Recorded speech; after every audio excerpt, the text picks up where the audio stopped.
Welcome to this new episode of Cast to the Kingdom. I am your host, Joshua Mickle, and once again, I have by my side my father, Jack Mickle III. How are you doing tonight? Doing well. It's great to be here. Good to be here again.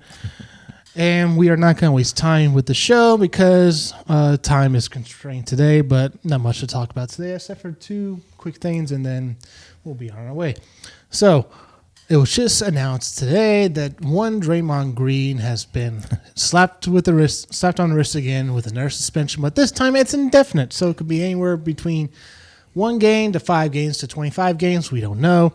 For his punch-a-lackin' that he did with Yusuf Nurkic, the center of the Phoenix Suns, the other night.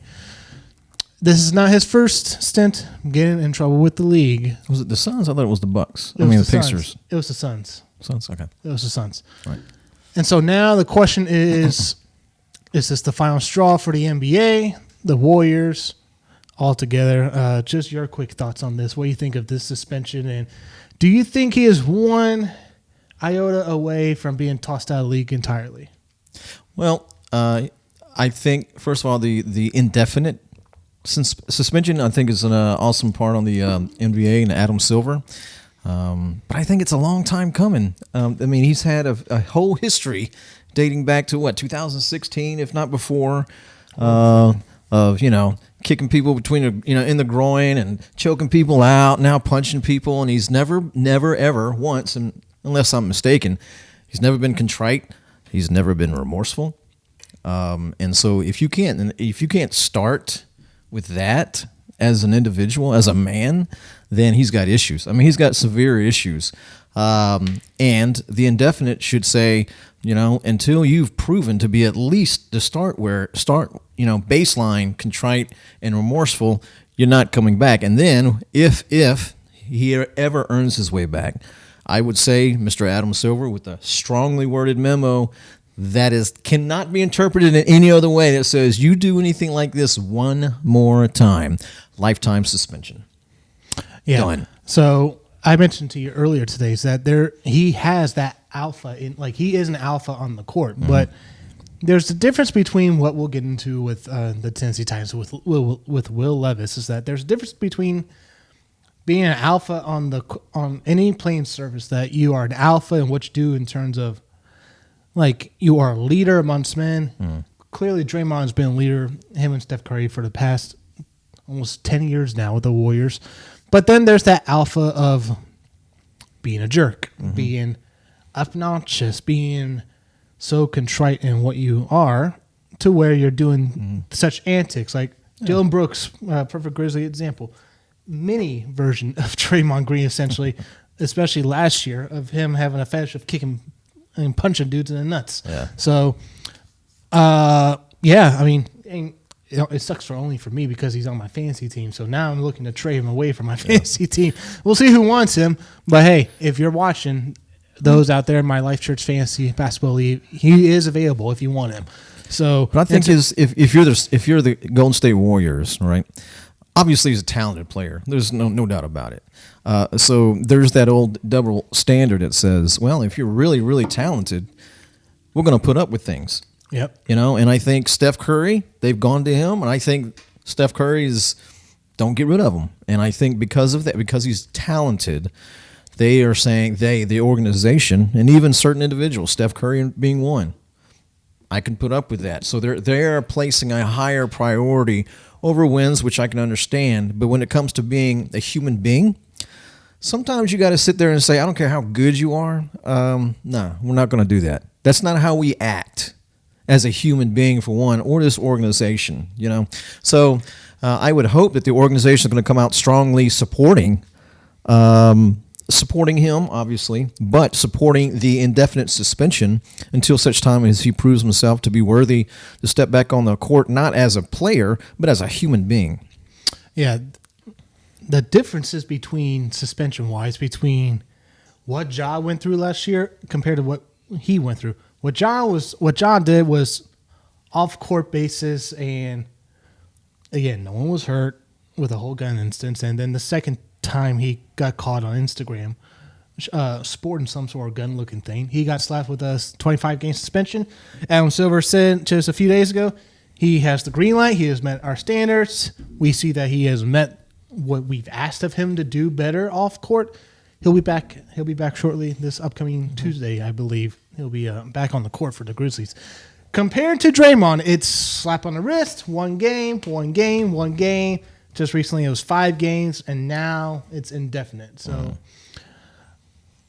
I mean, yeah. To your point, like if you're talented enough, a league or now a team apparently can put up with it for so long. But now there has to be a point where enough is enough. Enough is enough because, like, I don't know if it was Adrian Wojnarowski or whoever it was on ESPN that was saying the other day that players have reached out to them and said now when they see Draymond on the court, they don't feel safe being on the court. To which I would rebuttal to say, how many groin kickings, how many chokeholds, how many times does he have to step on a player, and how many times does he now have to punch a dude in the head to say, okay, maybe it's not safe to be on the court. And only get 1 game suspension. Exactly. I mean, that's the NBA's fault.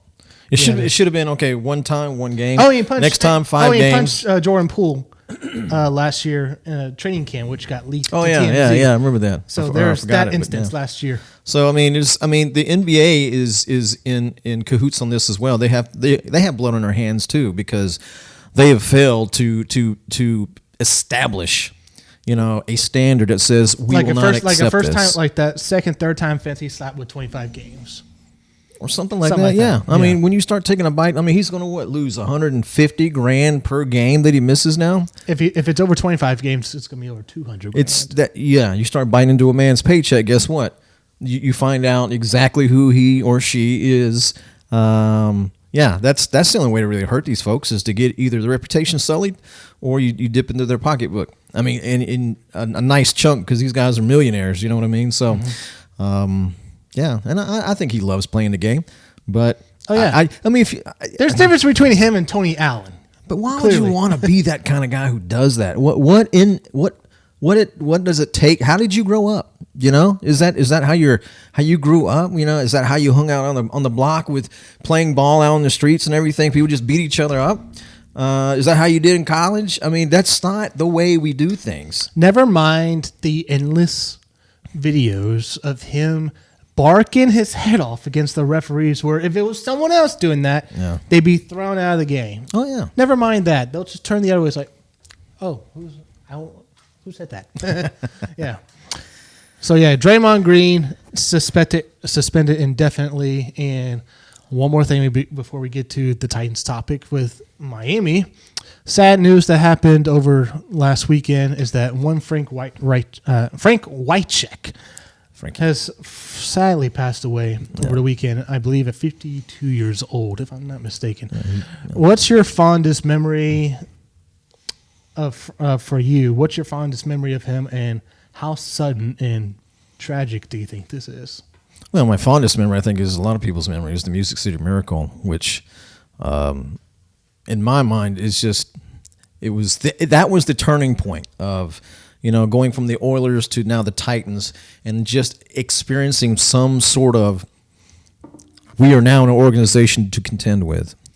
And he was the perennial Tennessee Titan. I mean, that dude, he did so many interviews. He was always in the community, always involved, and always had a smile. I mean, the dude was the face of the franchise outside of Eddie George and McNair. So, that's my favorite memory of him. But I mean, I remember after he retired, being on 104.5 The Zone, Frank could say anything and get away with it because it was Frank. But anybody else would say it, he'd be getting a memo from the boss, upstairs saying you can't be doing those things. But Frankie, that's just who he was. He spoke his mind. He knew who he was, and he believed what he and was never afraid to say so. And I think he's not underappreciated because I think everybody appreciates and loves him. It's just that in the shadow of Steve McNair and Eddie George, I think he kind of, was a little bit behind in that category. But Frank Wycheck, I hate to see somebody that young because the older you get and the people like that pass away, you're like, ooh. I'm not that far behind, or I'm a little bit older, so my number must be coming up soon. You start to realize your mortality. But I'm sure he's, he moved back to Philadelphia, I guess soon after he left 104.5. Then he went moved to Chattanooga, to be with his family. It's just sad. It's just so sad to fall and no one be there until later on to notice you've fallen.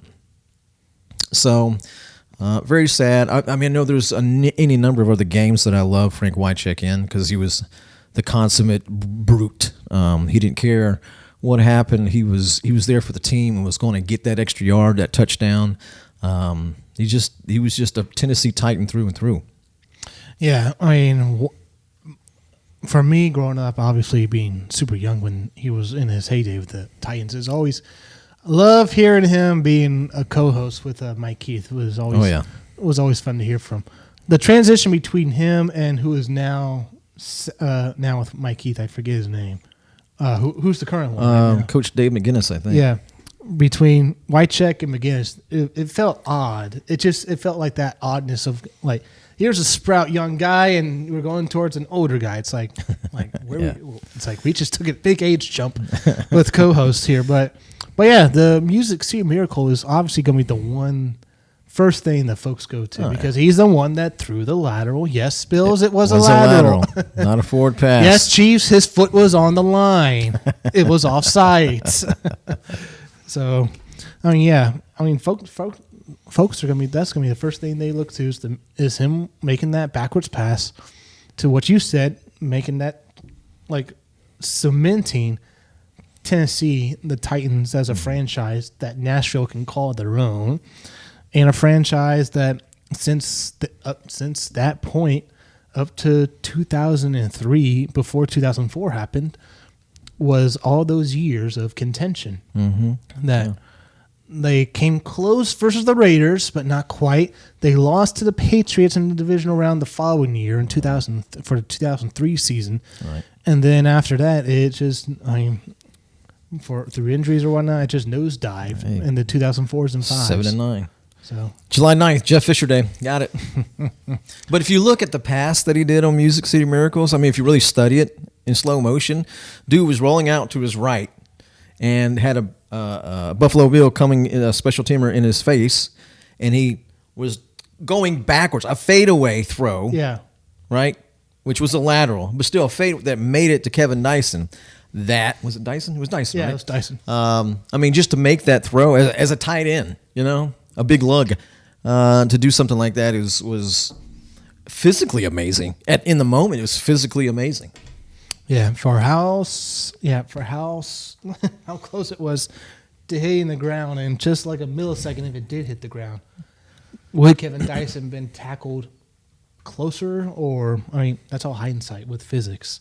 But yeah, so yeah, Frank Wycheck sadly passing away at 52, and he will definitely be remembered in Titans community. And a quick thing before we move on. What shocked me actually was that there's no decal of sorts for the helmet or the jersey of 89. No. Maybe it was last second, and maybe we'll see something. Maybe we'll see a decal. I'm sure we will. Versus the Oilers. We are the Oilers versus the Texans this Sunday.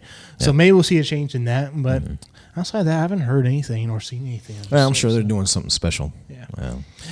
And speaking of said Titans and whatnot, they pulled off their own Miami Miracle. Woo! And what can be said as something that, while we were watching the game, when it was 27-13, it's like, okay, here we go again. It's typical Tennessee. 3 minutes left. Packing your bags. Tennessee's officially going to be eliminated from the playoff picture mathematically.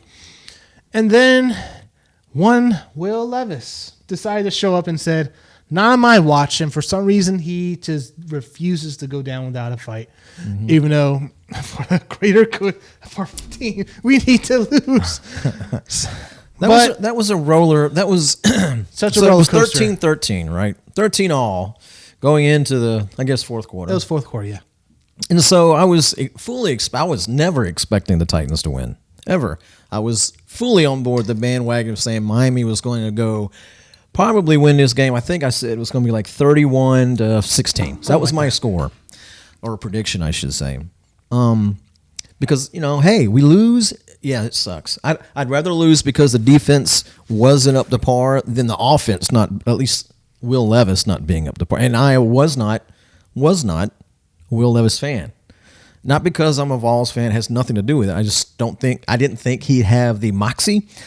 He's a gamer. I compared him to Baker Mayfield. He's tough. He's a rah-rah dude, but in such a way that it's not a rah-rah cheerleader, but he's a rah-rah, hey, I'm going to do my job, expect you to do yours, let's go do it. Mm-hmm. But as far as, accuracy, being able to read a defense, I didn't think he was going to be anything other than a backup. So that's what I'm saying, being honest. I wasn't a Will Levis fan, but seeing him play has given me hope. I really do. I think he is, or could be, depending on coaching, system, all those things. But even in this system, even with this coaching and this offensive, that's what needs to be understood. With such a lackluster, anemic system, play calling, you name it.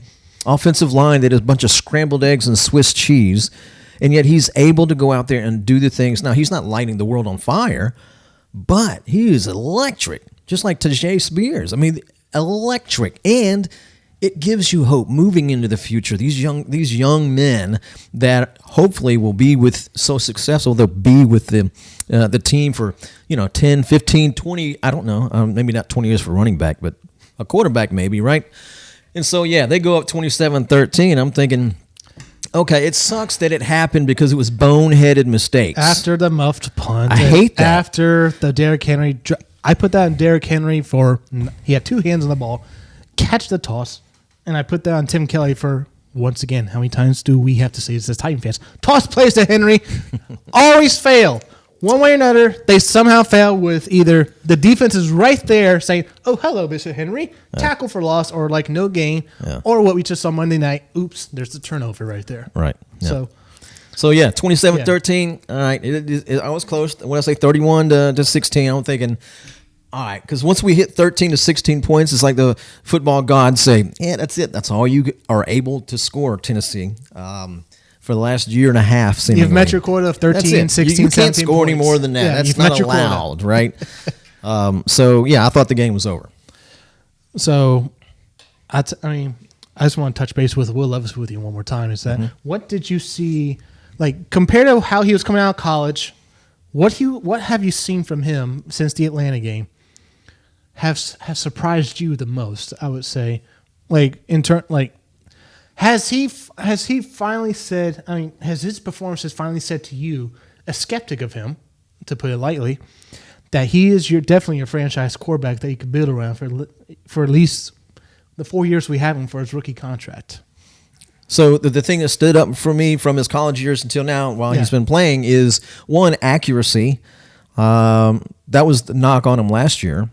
I mean, granted, it was a different offensive coordinator, and he was dealing with an injury. Yes, a lot of in the offensive line, was really bad. And in college, it's more about Jimmys and Joes, not X's and O's per se, because you have 5-star, 4-star more talent on your team. Chances are you're going to win, right? In the NFL, everybody's kind of the same as far as talent wise. There are some elite players, obviously, and then there's some that are kind of average. But for the most part, you're in the NFL, right?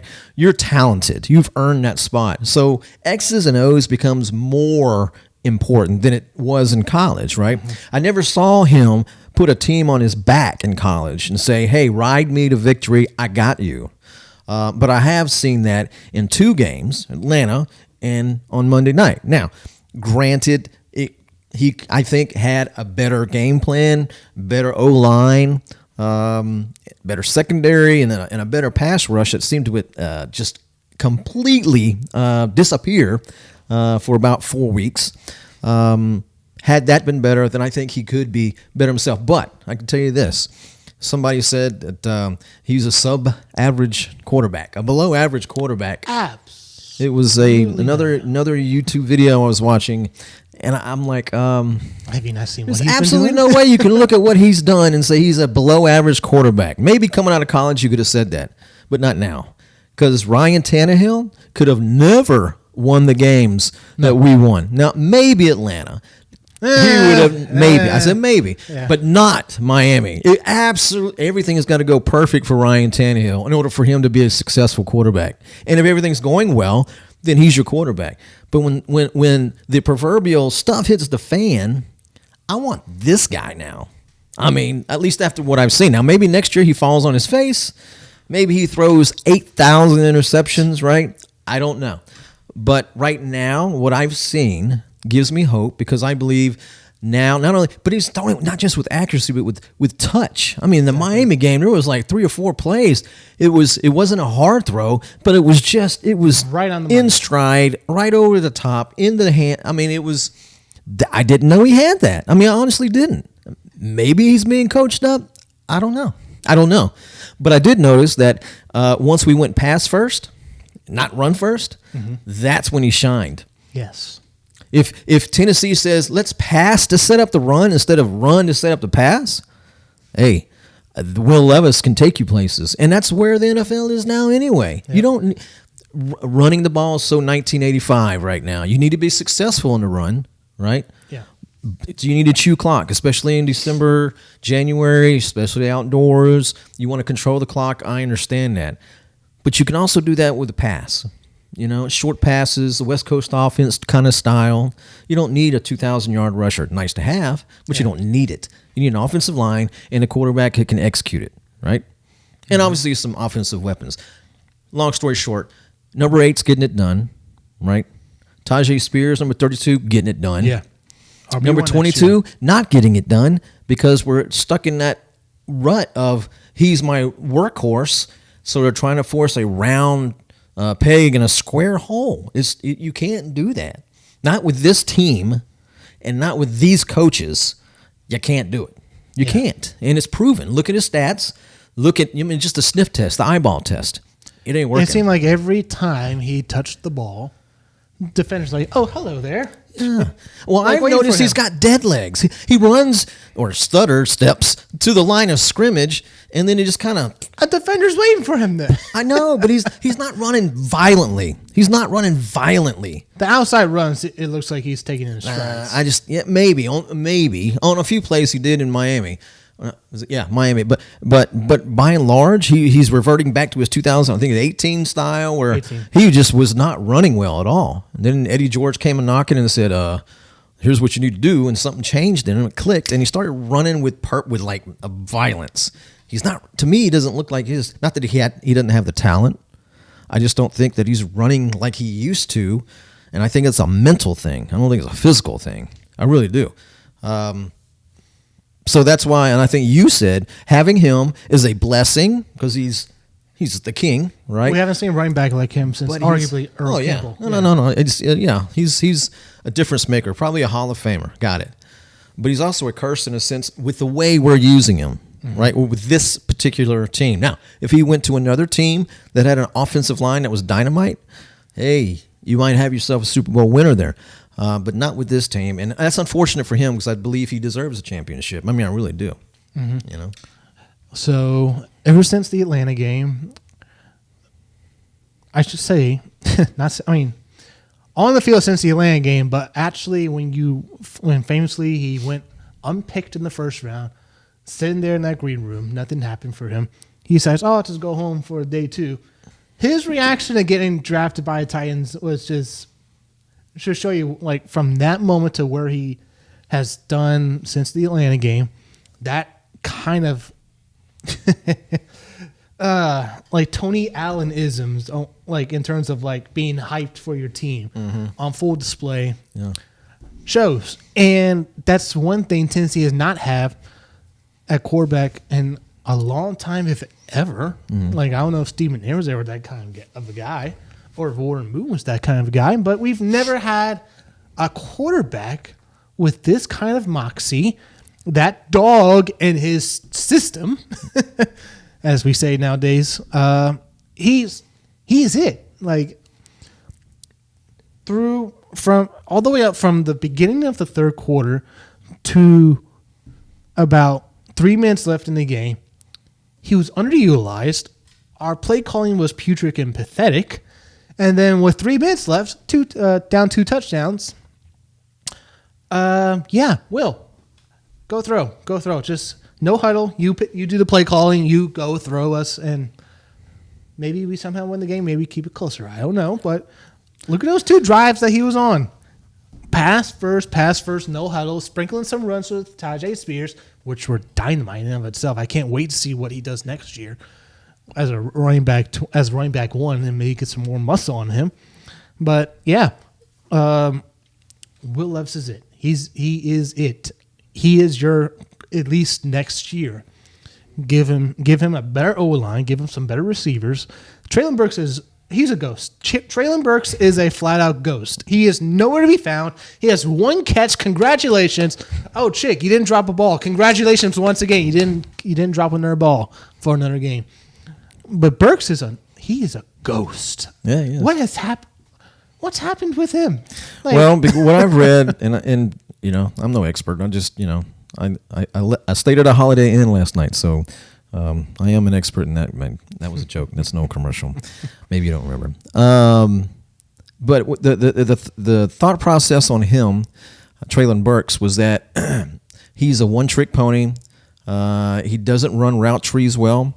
He doesn't know the playbook. And he's not tough.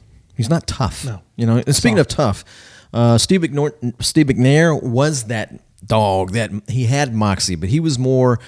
He was from the country. He's very reserved. I mean, he used to wrestle. I think he was on a farm, had pigs. Yeah. He used to wrestle pigs. I mean, the dude had country strength. He would take a nap before every game. He was very relaxed. But come game time, and Steve McNair had it. I mean, everybody knew it too. And you do, but as a quarterback, you need talent, obviously, physical talent. But you have to be a leader of men out there, both of your, to challenge and hold yourself accountable and your players around and inspire them. Steve McNair did that. Warren Moon had physical talent that was, and the X's and O's, the systems, the run and shoot was, tailor made for him. But he wasn't an alpha kind of guy. And I think that's what's wrong with Marcus Mariota is that he was talented, but he wasn't that fiery guy.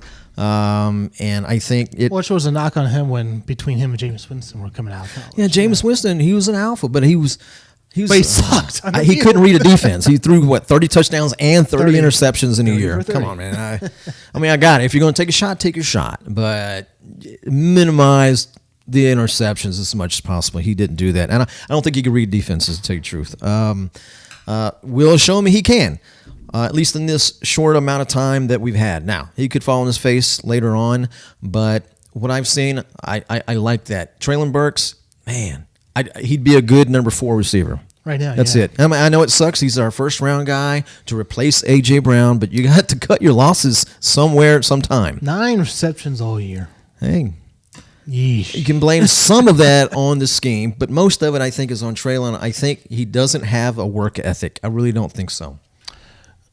Yeah, so Treylon, there's a ghost. Why they don't get Kyle Phillips more involved in the offense? It's bewildering to me. Do you think it's Kyle Phillips is in the doghouse of Vrabel of some sort?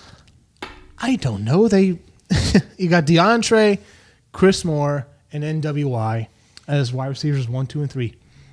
And then I guess Burks is your 4. So why? But hey, Moore is a good number. I mean, they need to give him some more decent plays. Number 2. They need to drop some more plays for him. Hey, I'm impressed with. I like him. And NWI seems to be that kind of guy. He's like, I want to do whatever you ask me to do. Nice 3rd, 4th option. Yeah, yes. I like NWI. I just don't like him as a number 1. I don't. But my question to you, Josh, is why did it take until 3 minutes in the 4th quarter to call plays that actually worked? Why? That's not. We know why. You have 3 minutes. You got to get in the end zone, so it's not going to be a run. But why can't you do that throughout the game? The first 3.5 quarters? Exactly. Scripted coaching. You don't script the 3rd and 4th quarter. Well, based on how based on how they've looked in the 3rd and 4th quarters, you would think it is scripted. No, I read an article. It was very interesting. Well, if you're asking me the question, it's Vrabel and Tim Kelly. That's all you have to say. 100%. Yeah. 100. But maybe with Will Levis being who he is, has shown to be, do you think that the coaches, who I imagine have got to be intelligent dudes, right? They're not idiots, I don't think. But they have to see that and say, you know what? Maybe we need to call plays that fit him. Yeah. Maybe. I don't know. Maybe call me crazy, but maybe we should and see the result. We saw it against Atlanta. We saw it in Miami. And then we went in between. We went back to the 1985. Let's run. Even in the Steelers game, he almost threw his way back into the game. Maybe, yeah. But then they had to do boneheaded on our last possession. It was run through the first 3 plays after a great kickoff return by Moore or Spears, actually. I think it was. And then we do run on your first 3 downs, and then fourth. Let's do it instead of getting a first down, quick check down. Let's do a planned heave to Traylon Burks. Yeah. Traylon Burks of all people. Come on, man. He's a great, you know what he is? He's one of those great not spring training, but training camp guy. He's the guy who's making acrobatic catches and Trey McBride, all that kind of stuff. Yeah, we love to win a Super Bowl, win a training camp. You know what I mean? Kyle Phillips last year and this year. Yeah, but Kyle Phillips, I think, has the tools. Don't return punts or kickoffs, please. But as a receiver, a third or fourth receiver, I think he has a lot to offer. But you have to have a plan to actually include him. You know. But if we had a legitimate, like, not that we would ever get him, but okay, let's forget Harrison Jr., but say Neighbors from LSU. A receiver on that level, maybe not top tier elite college like Harrison Jr., but just a little bit low. If we could get that alongside a D-Hop. Like Neighbors is like a T. Higgins almost. Yeah. And maybe even sign some kind of free agent receiver. Yeah. But you have to shore up the offensive line. You have to. Don't tell me that this is the team you're going to go to battle with next year. Absolutely not. Do you trade, say we pick in the early teens again? 13, got it. Yeah, like let's say 13 or 12 again. Well, 12 is not a teen, but okay, I see where you're going. But like anywhere between 10 and 15. Like say we're in that pick range again in the draft. All right.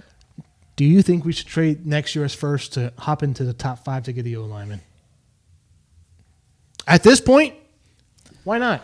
Because you already got your hundreds of millions of dollars you're going to be spending on. You imagine you're going to get most of your stuff this offseason instead of next offseason. I don't know. Because there are some decent offensive linemen to be had. Now, do you want to pick them at, say, 10 to 15? Or Probably go not. with a more surefire possibly receiver and then pick up the second round an offensive lineman? I don't know. It depends on what we get in free agency. It really does. Now, there's not a ton of elite offensive linemen that are free agents this year, though. So I get George Fant for a 1-year deal. Look, we don't need elite. We don't need elite offensive linemen. It'd be nice to have, right? And I think Skoronski is going to be that guy. Yeah. But we need good. Just give me good. I need a center who is actually taller than 5'3", Aaron Brewer. And, I need a center who can not be thrown around like a rag doll, okay? Give me that for one. And can also, call out these things, right?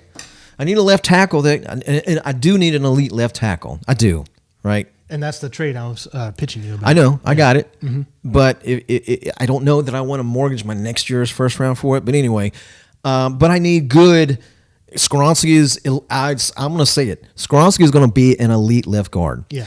I need a good right guard, and I need a good right tackle. I need that. I need an elite left, a good to slightly better than good center, and everybody else can just be good. I don't need you to be elite. You know what I mean? Be good. Don't have a run grade of 45 and don't have a passing grade of 48. Give me something that's quality, that is NFL starting caliber. Give Will Levis 2 or 3 more seconds. Yeah. Or not even 2 seconds. Give me a second, just 1 second more than. Or here's a thought: Tim Kelly, offensive coordinator, call a play that doesn't take 5 seconds to develop. I mean that sounds kind of crazy, But anyway, I digress. So Yeah. no, I don't. Right now, if you're asking me, no, I'm not trading next year's number one to move up to get a left tackle.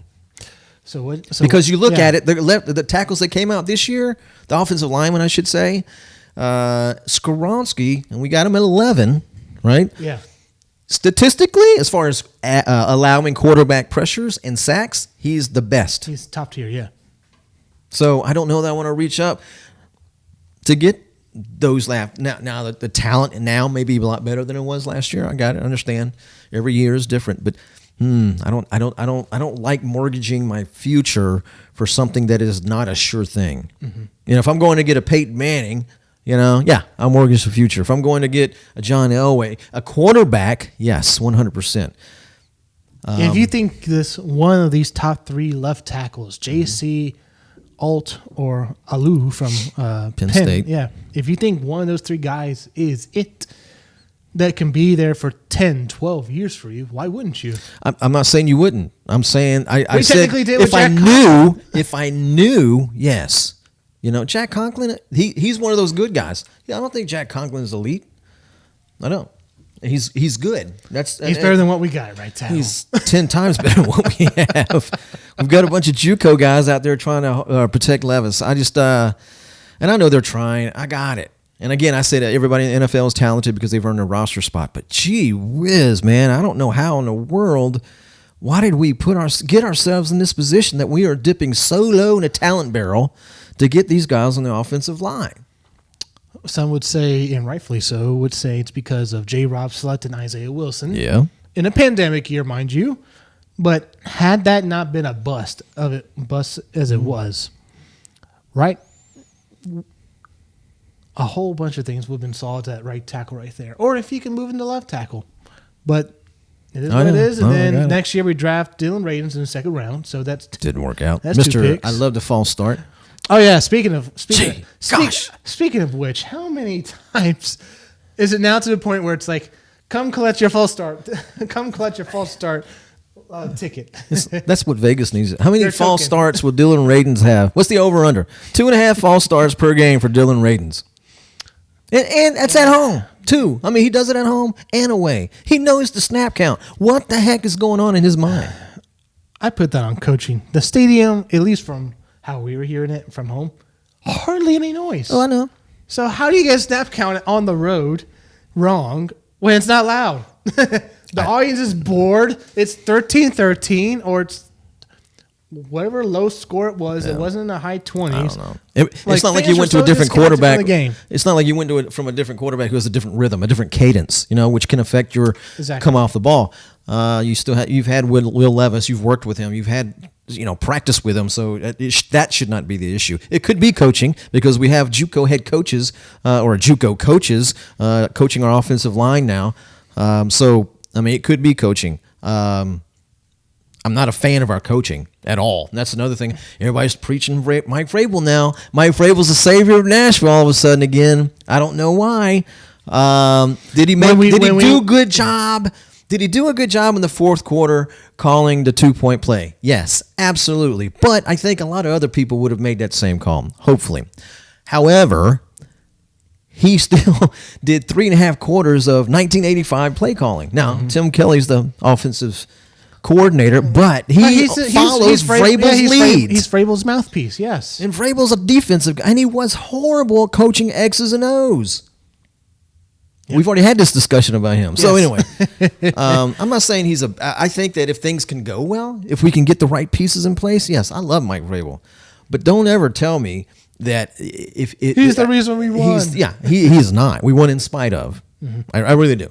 Especially Miami, yeah. And that's what makes the Will Levis story even more powerful.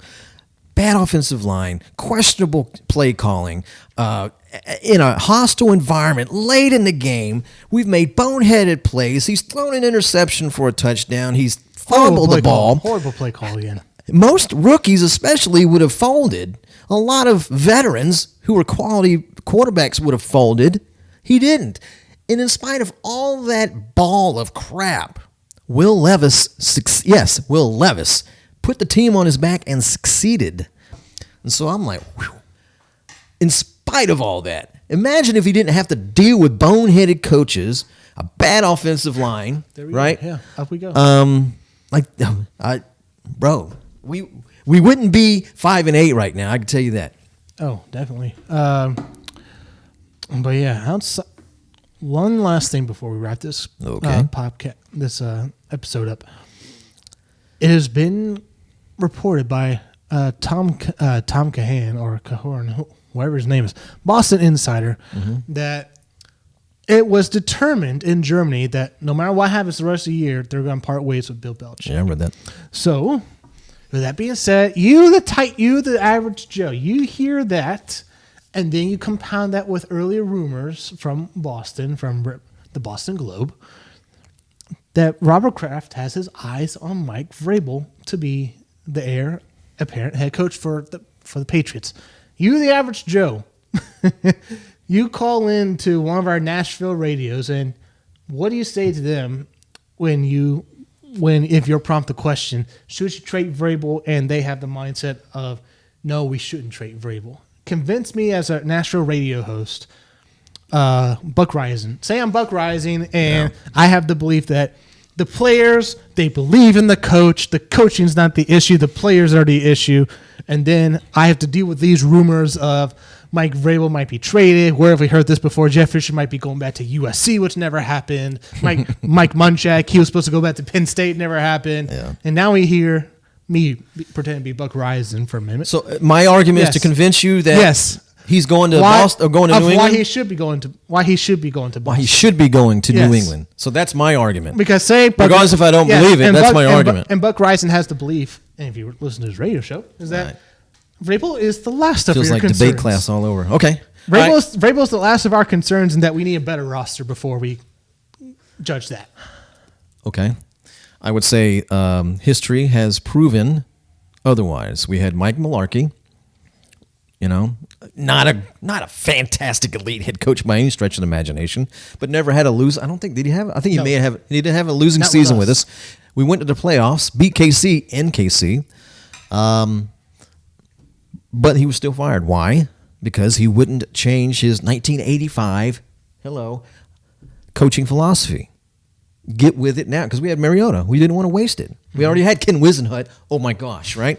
So the hire behind that. So history has proven that this is exactly the same thing. Same thing in theory.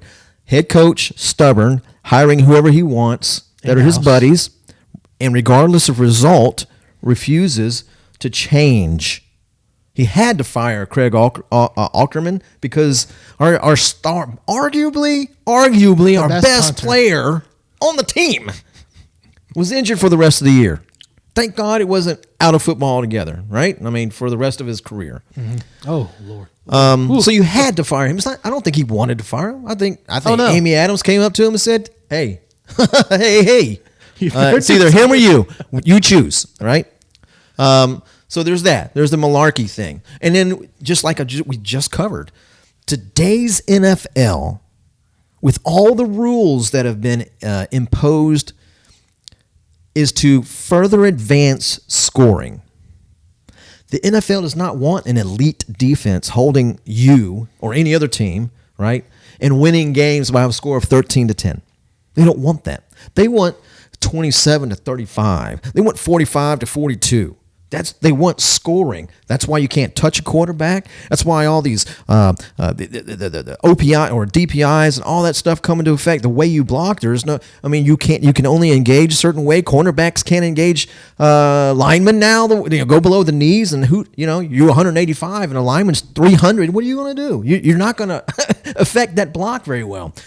It's all geared towards scoring, and with your 1985 coaching philosophy of run first to set up the pass, with the current setup and current coaches you have who also believe in the same thing, that does not lead to sustained success. You might have a successful season, but you won't be a dynasty, because now you need to have an elite quarterback who can be protected, who has weapons on the out, whether it be a tight end or two, or of wide receivers that can stretch the field, or a slot receiver who can, get up in the middle, right?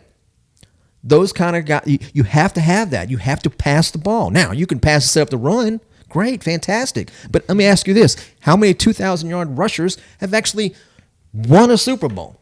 Not a lot. Zilch. So how many elite quarterbacks who have thrown for 3,000, 4,000 yards have gone to the Super Bowl? Quite a lot. Lot.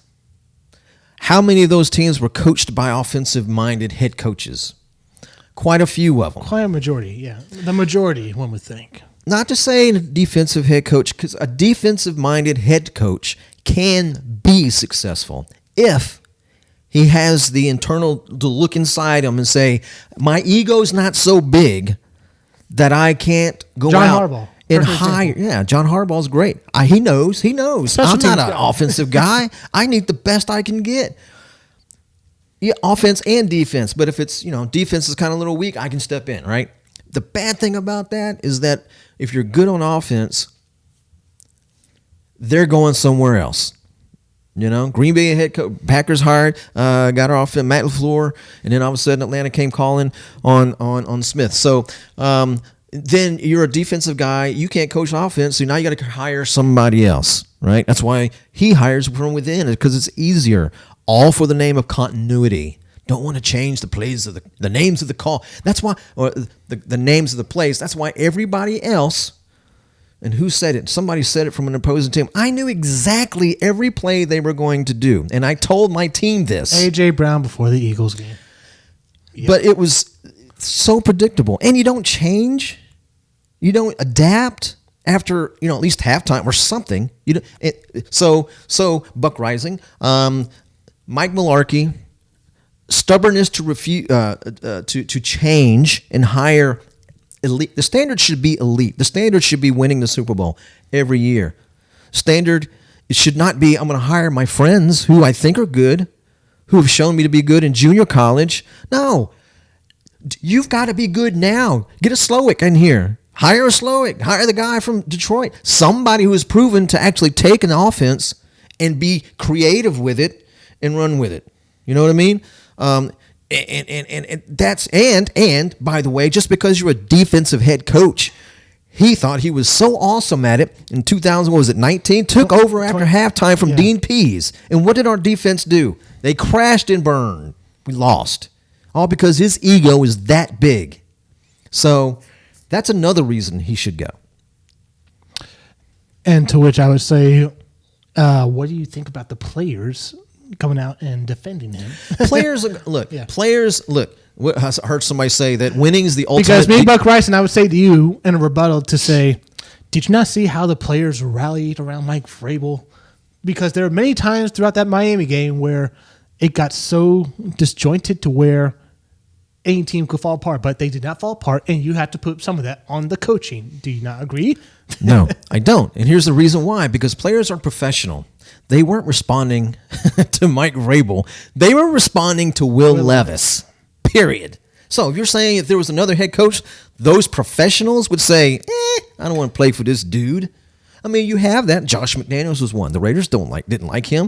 Of course, that was a long time coming because he's not a player's coach. Yeah. Right? And there's certain coaches that are like that. I got it. I understand. Vrabel's a player's coach. I understand. But when you're winning, I'm sorry, you have to edit that out. No. But when you're winning, it's the ultimate deodorant. It removes all the stink. So no matter how good or bad you feel about anybody else, I can not like you. I'm a wide receiver and you're the quarterback, never throwing me the ball. But we're winning. I like you, man. I got you. You're my quarterback. But when we're losing and you're not throwing me the ball, you're the worst in the world. These players play for themselves and play for each other. And yes, they play for the coaches. They're not playing for Mike Vrabel. They're playing for the person that's lined up next to them. They're playing for their quarterback. They're playing for the guys that are out in the secondary, right? That's who they're playing for. They're not playing for Mike Vrabel. If he were Josh McDaniels, I would understand. Yeah, maybe not a good fit, that kind of thing. But Mike Vrabel, I don't think he should go. You told me to argue the opposite point. I don't think he should go if he's willing to concede my ego's too big, and therefore I need to hire the right people and put them in place on this team. If he can't do that, and that means offensive philosophy, if he can't do that, then yes, I say he should go, because that's not the coach you want to build your young team up, because he is not a builder of teams. He is take a good team and make them a success. He can't build a team. He's proven that too many times. And if the Patriots desperately want him that badly, what's wrong with their second, third round picks this year, and we get their first next year? I don't disagree with, like, if you're gonna get rid of somebody, then get rid of somebody. You know, I mean, let's like Mike Davis. He was like, I recognize my mistake, and if you're gonna make a change, make it now. Don't wait, because you know you got to eventually make it. I made a mistake a year and a half ago. I hired the wrong guys. So now I'm got to fire them. Let's do this all over again. Maybe I get it right next time. I don't know. I just know that if I stay with these guys, it wasn't going to work. It wasn't going to be successful. So Amy Adams Strunk needs to have a come to Jesus with herself if she hasn't already done it, and with Mike Vrabel, and say, I love this team. I want us to go to the Super Bowl and win it. I'm not saying you're not a Super Bowl winning coach, but with this team, the way you are coaching, we are not going to the Super Bowl if you don't change. And if he says, gives a middle finger to her, then I guess it's another Mike Malarkey, and we're starting over. I see us, if that New England area code starts calling on my cell, if I'm Rand or if I'm Amy, and they say, hey, we'd like to trade for Mike Vrabel. What would you like from us? Because they're coming to us to get him, not... Hey, we take a second or third to get Mike Vrabel off our hands? No, they want him. You could not have asked for a better bargaining chip situation. If Vrabel can rally off a couple more wins, I'll tell you what, then we say we want 2 first-round picks and this year's first. This year's first and next year's first. You have that good banter back and forth between Robert Kraft and Rand Carthon. Mm-hmm. Should it happen? Yes, it should, because their highest second-round draft pick, we can tag a first-round guy that fell into the second round. Maybe a wide receiver, maybe an O-lineman that was first-round grade, but he's right there at the early second pick. It's like, here we go to our O-line right there. Yeah. Or here you go, Will Levis. Here's a top-tier first-round wide receiver that fell to us in the second round.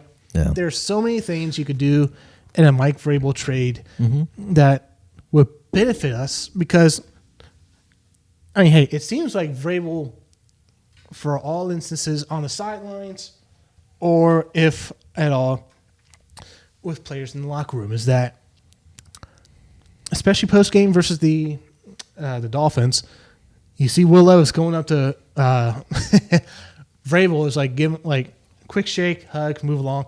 And then either it was with Tim Kelly or another assistant where he's going oh my God, yes, hug, and you just won the Super Bowl. But did you see Tim Kelly? He wasn't reciprocating. He was yeah, but he wasn't high-fiving, fist bumping, or anything like that. Whoever Will Levis did, after he was done doing the handshake, quick hug from Vrabel. Yeah. He's oh yeah, good game. Vrabel's a defense guy. And then he sees the following coach in the room, yes. Vrabel will never give any rookie the time of day, much less an offensive rookie. Trust me. And I hate that, because sometimes people need love, if they do right. You can't beat your lead dog and expect them to continue to be your lead dog. They're doing the majority of the work. Give them a little high five and praise, you know what I mean? He's too that, I don't know. I am not the same kind of guy as him. And maybe that's a bad thing. I don't know. But I wouldn't coach like he coaches. I'd be curious to see what the interest pool would be. Say in the offseason, because this will happen after Super Bowl, obviously, right when a trade would have to have happened before the scouting combine. I would imagine it would happen before the scouting combine. It would have to happen before April, if I'm not mistaken. Between the end of the Super Bowl and to the end of the Super Bowl to when the scouting combine starts. I would imagine that's your window of trading him. Because you're not going to trade him April to where it's wait, we got to hire a coach and all this money. No, I know that. What I'm saying is the trade deadline is the trade deadline. Where you're doing players or coaches, I think. Coaches don't have a deadline. That's the thing with the NFL. I don't know. I seem to remember reading April was the deadline. Not that you would wait that long. I'm just saying I think that would be the deadline, and I don't know why. And I could be wrong. I'm just saying of the multitude of things, and I am not an expert, that I've read, I seem to remember that sticking in my brain for some reason. Yeah. So I would like to be, if I had a crystal ball, if it showed the future of Vrabel being traded to the Patriots, what kind of a coaching pool would be interested now that you see Will Levis you got the quarterback figured out. Right. You have $100 million in cap space. You have a relatively high draft pick. Yeah. Not too high, but like relatively high enough to where you can get a decent, really good player on your roster. Right. I would imagine every high-end offensive-minded coordinator would be knocking at our door and be like, hey, I have a pitch for you that you cannot refuse of what we can do with this offense. Right. And that's what we said at the beginning of the year when I predicted that the Titans would go 5-12 and that we should trade Ryan Tannehill and even Derrick Henry to see what we have. So therefore, if we have something special, guess what? Players are going to want to come here. Free agents, exactly. Right? Quality coaches are going to want to come here. Why? Because they want to hitch their wagon to a lead horse that's going to win, right? So if you have a Vrabel who's just stuck in the mud, and players know whether or not they're. If I'm a receiver, I'm going to go to this team, and I'm going to languish on the bench, or I'm going to languish blocking for. Not Henry, but whoever the running back is. Why would I want to go there, right? Yeah. So you have to have a reason for somebody to want to come to your team. Why D-Hop came to us, I don't know. Maybe because no one else would sign him. But I wouldn't want to go to the Titans if I knew, especially as an offensive person, as a free agent. Why would I go there if I don't think I can win a Super Bowl, right? Now, there's those middlings, those good to slightly above good, players that don't have a whole lot of options necessarily because the elite teams are getting more elite players. I don't want to be a backup. I want to be a starter kind of thing. So that's why you get those kind of players on a team that doesn't have any prospects. And that's where we find ourselves right now. We could be so much better. We could have a lot brighter future if we would just change our offensive philosophy. And it can be with Mike Vrabel. But it has to start with Mike Vrabel. How long does that last? Yeah. So, and there's a lot of talent out there. I think a Slowick would want to come. Ben Johnson, I think, would want to come because anybody wants to be a head coach, I think, in the NFL, right? Mm-hmm. I mean, unless you honestly think that you can't win as a head coach, or you hate Tennessee, or you don't like Nashville, or I don't know. So, I mean, there's reasons, I guess. Maybe your family doesn't want to make that move. But the point being is going from a coordinator to a head coach is very, very enticing. And obviously, it has to be someone you should be drawing the best out of that talent pool. Not someone who, don't give me a Cliff Kingsbury or anything like that. Give me somebody who seems to be creative and has sustained success with young quarterbacks, or quarterbacks in general. And Eric Bieniemy comes to mind. I don't know that I want him as a head coach, but he does come to mind. He seems to be locked down in that Washington job. He may be, and I think Gerard Mayo actually would get the head coaching gig in New England. You really think so? Yes. I think Kraft's going to try his hardest to get Vrabel before he thinks about signing. No, I doubt it. Like Mayo will be. I don't have to give up anything for Mayo. Mayo's a defensive guy. Mayo is a strong leader of men. It doesn't matter if he has his heart and his eyes set on one other particular guy. Why would he have his heart set on Vrabel? What's so special about Vrabel? Yeah, that's a Robert Kraft question. I don't know. He hasn't said that. He doesn't have to say it publicly. You can just see the interactions between him and Vrabel. Really? What interactions? What are you at their Thanksgiving dinner? They're eating together, having a beer? What? During that bye week that we had, yeah. The Hall of Fame for the New England Patriots. What do you think he's going to do? Not say anything to him? I think it's you're foolish to say it's. I think it's foolish of anyone to throw out the window oh, they had such a great time during the Hall of Fame week.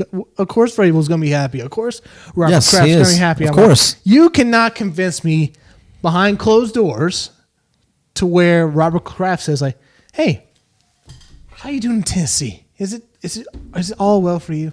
Is it really all that well for you? You know, we may be parting ways with Bill Belichick. Would you be interested in maybe come back home? How would you feel coaching the Patriots? Let me give you a piece of advice, Josh. As a father to a son, okay? Once you have magic, right? And the Patriots had magic. You cannot, once time has passed, you cannot go back and recreate that same. It's gone. That same magic, gone.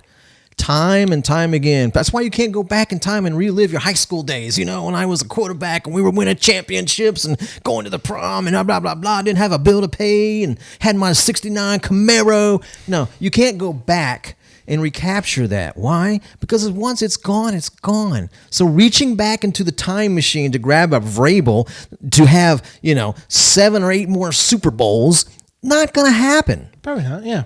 And so why waste picks to try to grab something? Go for something. Odds favor something new rather than trying to recapture something that's old.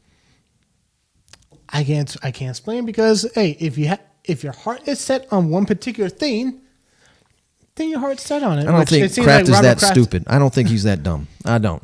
He's not a billionaire for being an idiot. Let's just get one thing straight. Theologically, we agree that it's a waste of picks, and you have Mayo right there waiting in the wings. Yes. Well, you got one of Bill Belichick's sons if you want to do that route. Oh, God. Steve, really? I would never hire him. We both think logically, yes, they shouldn't trade for him. But you, Rand Carthon, or you, Amy Adams, if you get a phone call and says, we'll send you a second and a third and a that's first. Not the question you posed. You were Robert Kraft, not Amy Adams. If it's Amy Adams and I'm giving 3 picks for him, yeah, see you, Mike. But if I'm Robert Kraft, I'm saying no. I don't want to do that. You can't keep changing the goalposts on me. I'm not changing the goalposts. Mid-argument here. No, I'm saying, from Robert Kraft's point of view, until he has not denied. Just said Amy Adams. Now he's saying Robert Kraft. Go ahead. He has not denied this. He has not denied any of the rumors. So that's the businessman in him. No, the businessman in him says Mike Vrabel was a great player for us. We appreciate his time in New England, but in terms of him being the next head coach for the New England Patriots, you would never say anything like that as an owner, ever. Never. To clear the air, you would. You can't. There are certain rules in place. So you let the speculation brew. You can't. Yeah. You can't help that. You can't help that. You can't sit there. Well, I don't want you to write anything in the newspaper, so therefore I'm going to give you this answer. No. You, as an owner, because what happened when can't say, "Hey, Bill Belichick, guess who I'm looking at right now to take over for you?" We don't even know that they've had a conversation yet. Well, important to the should Bill go? Yeah. Retire, bro. Come on, man. You don't need the money. Spend time with your family. Go out on your yacht, bro. Enjoy your grandchildren. I don't understand these people. You have enough money to pay for not only what you want to do, but your children, their children, and their children. And they don't even have to work. Just live off your money as you invest it, blah, blah, blah, right? But they want to coach and coach and coach and coach and coach. I know they love the game, but come on. You've got 6 Super Bowls. What do you need to prove? I know he's trying to prove one more Super Bowl without Tom Brady. Maybe that's it. But he's a Hall of Fame coach. You got 6 rings. Hang it up, bro. Hang it up. Go. Enjoy yourself. Let somebody else take over the headaches. I just think corporately, we looked at the beat writer that's close to Vrabel. Diana Rossini. Yeah, Diana Rossini. She came out with her big puff piece and said, according to the insiders that we have in Tennessee, Mike Vrabel being one of them, we have confirmed through our insiders that Mike Vrabel doesn't want to leave here. He's happy being here. All sunshine and rainbows. Don't expect a trade. Why couldn't the Patriots do that? Why don't you believe that? Why couldn't the Patriots do that? Why don't you believe that? Because Rossini's one source is him. It's coming from the fish's mouth himself. Well, Why would he say in the middle of a season to his closest insider, it's like, yeah, I don't want to be here next year. Don't let your contempt for Vrabel cloud your logic or cloud your judgment. And do not sound like one of these online folks. You have to say, what's the most logical thing? One, he is gone because he won't change his mind and his philosophy, right? His ego is too big. Or the other possibility is, hopefully, if I'm going to lose him, I like to get something for him. You know? It's either he's going to be fired, he's going to change, or he's going to get traded to the Patriots, I guess, if you want to choose them. I don't know if anybody else would have. So you see what I'm saying? Those are only three possibilities. Or he's going to quit or retire. I mean, that's a possibility. So there's four possibilities, one of which probably would never happen. So that's it. You just keep your eyes open and accept it. Don't try to predict. Just what would you do? That kind of thing. What would I do? And we've already discussed that ad nauseum. I get my close beat right insider if I'm a Patriots front office guy and say, these rumors are ridiculous and Bill Belichick is still our head coach. He signed through X amount of years till further notice. They have not done that. If they have come out with it, then all of this will probably dry up. So what if he wants Mike Vrabel? Big deal. Why is that a thing? It's a big deal for us because we want the picks and we need a better offensive and we'll get the picks. Coach. And we'll get the picks. Yes. So let it ride. Let it ride. Let it happen. Let it happen, man. Let it go. It's that time of year. I forgot to turn on the light. Huh? I forgot to turn on the light. Oh, well. It looks fine on TV, on the monitor. Yeah, let's find out. All right, we will close out that Titan-fueled segment there. And, man, it's been great having you here, man. It's been great being here. It really has. Yeah. Went and saw the Grizz lose. That was good. I'm putting it we saw the Grizzlies game versus the Timberwolves last week. It's not good. And it was good for one half. The popcorn. You know what? I tell you this: the popcorn there at FedEx Forum, good, is the bomb. I mean, usually you get popcorn at one of these sports arenas. It's just bland. It's not good. Man, this popcorn was delicious. I was like, yeah, all right. But that was probably that and the hats, maybe. The most and spending time with you. That was the most enjoyable part of the game. No, the most enjoyable part you have to say is, for those of you that do not know, I'm undergoing chemotherapy. So I lost my hair like a Thursday or so ago. I forget, it seems so long, but it's like a week or two ago. So we go through security, right? Yeah. You're going to get through just fine. You get through, you're waiting for me, and you're wondering, what's taking me so long? Taking so long, bro. So everything's out of my pockets. My jacket of metalness is in the cart for security. And then I have my belt on because most people do. I go through security. I walk back. They tell me to go through again. And I'm like, I'm wearing my belt. Let me just take my belt off.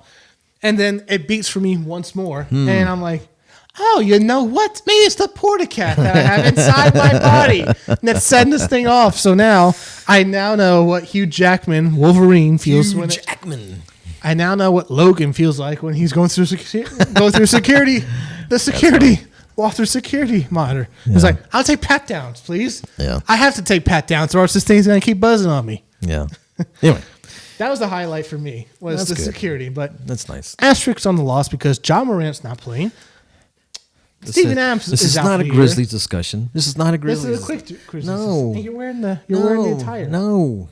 It's the only sports thing I brought with me on this trip.